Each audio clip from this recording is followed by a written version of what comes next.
السلام علیکم ورحمۃ اللہ۔ پیارے دولہے میاں، آپ کا سوال ہے اس پوسٹ کے متعلق، تو یہ پوسٹ درست ہے۔ ہمارے ہاں اکثر یہی ہوتا ہے کہ لگائی بجھائی ہو رہی ہوتی ہے۔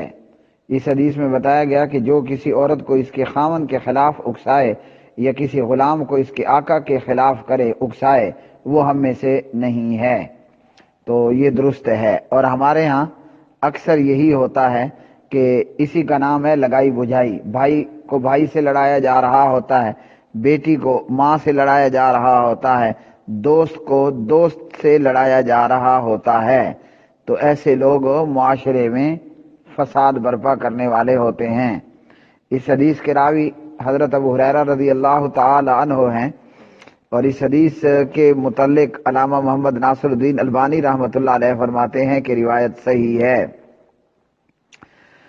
الفاظ ہیں لیس منا من خب امرأۃ علی زوجها او عبدا علی سیدہ۔